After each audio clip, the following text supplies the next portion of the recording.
Okay, okay, I get it. I took a bit of an L with that last video. If you don't know what I'm talking about, I made a whole entire video about the reasons I believe Jake Paul would beat Tommy Fury, and well, he lost. I got ripped in the comments after, but hey, it is what it is. Now that brings me on to today's video. Now that Jake is no longer an undefeated fighter, probably isn't as hyped as he once was, the big question is, what's next for Jake Paul's boxing career? First off, let's do a quick breakdown of the fight. Overall, it wasn't a great fight. There was a lot of holding and Jake didn't look as good as usual, but that could be because the pro boxer in Tommy Fury made him look worse, or he could genuinely have been sick and ill, like he said after the fight. Neither Jake or Tommy looked exactly very good. This could be due to the occasion and how big it was. They both come out looking very hesitant. Is there a way he can come back and be considered the same level as he once was? In my opinion, I think there's only one way he can get back from his loss.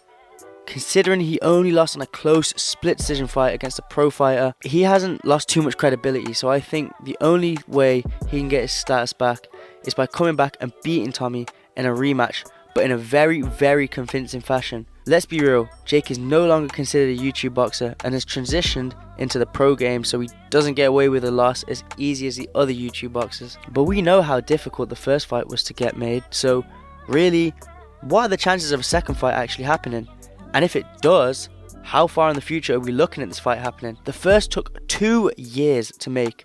I don't think the second will be in the next few months or anytime soon. They both said in the ring they would take a rematch, but at the end of the day, talk is just talk, and we'll see if it actually gets made. But what will happen to Jake Paul if the fight doesn't happen, or doesn't happen for a long time? In summary, I think he's pretty screwed. Just like with Anthony Joshua, he was on top of the world when he lost to Ruiz. The only way he got his rep back was by beating him comfortably in the rematch. And after Joshua losing to Usyk twice, we can see how his rep is no longer the same and he has to go back to square one, working his way up all over again. I think that Jake is going to have to do the same thing if he can't get a rematch with Tommy. Start back over again, maybe even fight some high level YouTube boxers like Salt Pappy or Slim or someone like that. Maybe this perfectly sets up a KSI fight. I think if Jake wants to continue with his career, he has to get that rematch ASAP, go back to the drawing board and find a way to beat Tommy. Look, it's definitely possible for Jake to beat Tommy. After all, it was a split decision, which, to be honest, is more of an L for Tommy than it is Jake. Jake can definitely work on his flaws and come back to beat Tommy. We also have to take into consideration,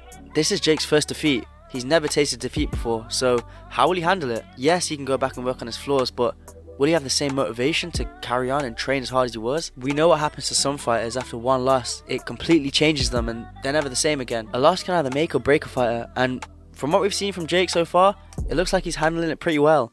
Posting videos on his story of him joking about his loss, about how he got paid 30 million, and he said he's confident that he'll be back and better. So who knows, only time will tell. But really, this could be a cover-up, because when does Jake ever talk about how much he got paid after a fight? Personally, I don't think this is too big of a loss for Jake Paul.